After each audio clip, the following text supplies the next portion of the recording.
No one ever thinks of us as human because we are more ghost than flesh. Because people fear that my gender expression is a trick, that it exists to be perverse, and it ensnares them without their consent, that my body is a feast for their eyes and hands, and once they have fed off my cure, they will regurgitate all the parts they did not like. They'll put me back into the closet, hang me with all the other skeletons. I will be the best attraction. Can you see how easy it is to talk people into coffins, to misspell their names on gravestones, and people still wonder why there are boys rotting? They go away in high school hallways. They're afraid of becoming another hashtag in a second, afraid of classroom discussions becoming like Judgment Day. And now, oncoming traffic is embracing more transgender children than parents. The speaker comments on how people do not see transgenders as humans and are scared of them. They're treated like ghosts. Either they scare you, or just like ghosts, they are invisible. People fail to understand that being a transgender is not some kind of a trick to fool people. It is how they are. Their existence is considered as perverse or against the laws of nature, something abnormal. People fear they'll be harmed or trapped by them. The transgenders remain a spectacle, something to you look at and feel, oh wow, you feel curious about them. You are entertained by them, but then you don't see them as human beings. People see them to satisfy their curiosity. Queer means strange. This term was initially used by transphobic people to insult transgenders and homosexuals for their strangeness. So when you say somebody is queer, you are saying that that person is strange. But then these people, they turned it on its head. They accepted this term, and now this term queer is used or owned by transgenders and homosexuals. A term of insult was turned into an identity which they own with pride. People feed off queerness and will regurgitate, just like some animals, what they do not like. They will put out the elements of their identity which they do not approve of. So everybody tries to feed off this strangeness. Ah yes, okay, whoa, oh my god. You consume this, their strangeness, because you that person's identity is a spectacle for you.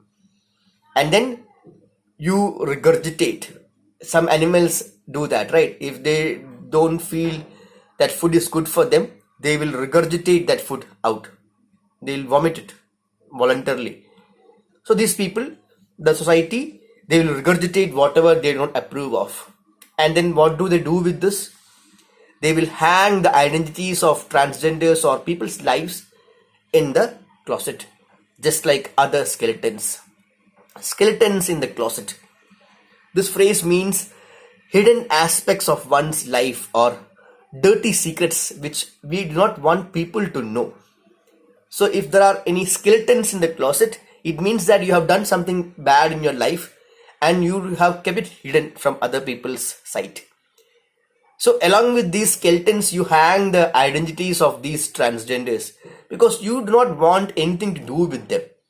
Suppose you have a transgender in your family, or you have a friend who is a transgender, you try to cut off any relationship with them, and you just make them a spectacle, and then you hang these people figuratively in the closet along with other skeletons which you have kept hidden. People fear to recognize them.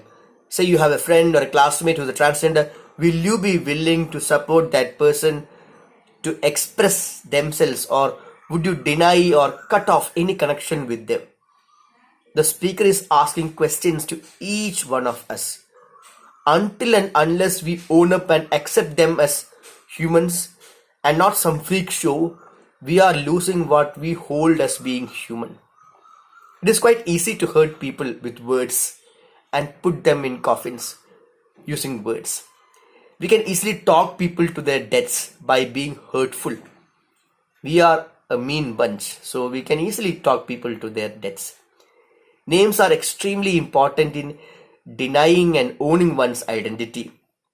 When you call someone a name other than the name they want to be called by, you disrespect them and deny them their agency, their identity. Would you misspell someone's name in a gravestone? No. Even in death, these people are not given the due respect. So you disrespect these people even when you knowingly throw them into their coffins. The power of words is being addressed in this case. As a result of such insensitive attitude of people, more and more transgender children are losing their lives. They feel miserable, and people wonder what is wrong with these boys.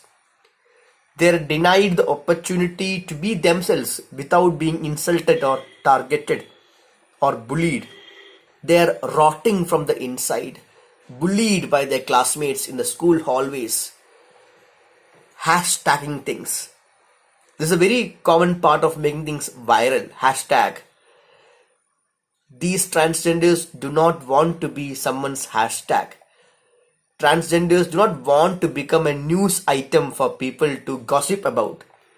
The transgenders do not want discussions in a classroom to be about their abnormalities, which make them feel as if it is a judgment day. Judgment day is the end of everything, where you are going to be punished for all your sins.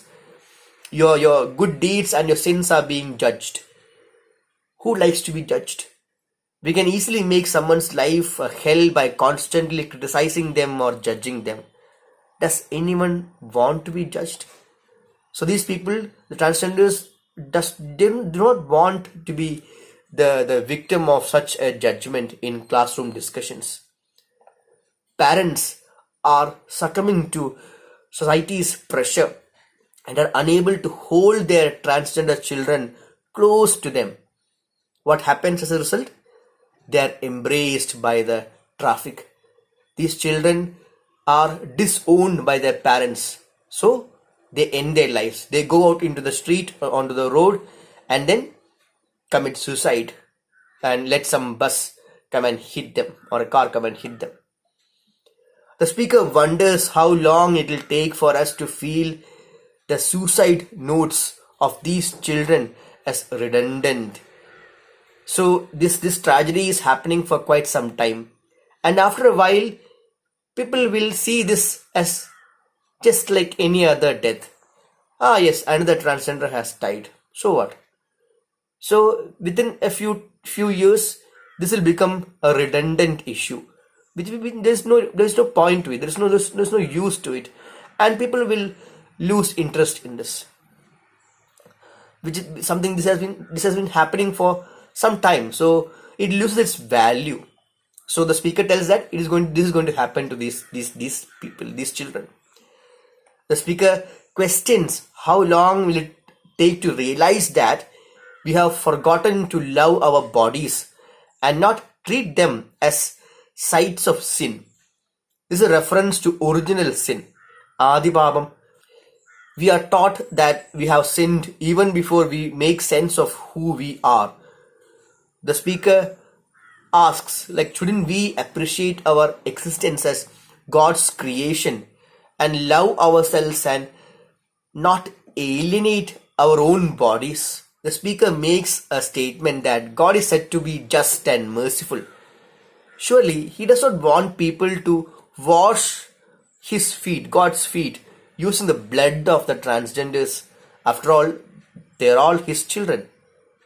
So you wash the feet of God using wine, and this is a comparison being made. Why do you want to murder transgenders in order to worship God or in order to make God happy? God wouldn't recommend that, definitely, because all the people in the world are God's children.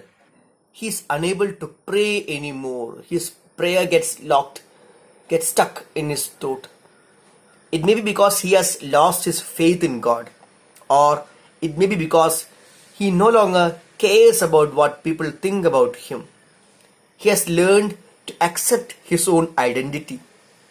He concludes by saying that he feels that maybe God has finally answered his prayers and he is finally fixed, or maybe he has come to accept who he is. He is a transgender.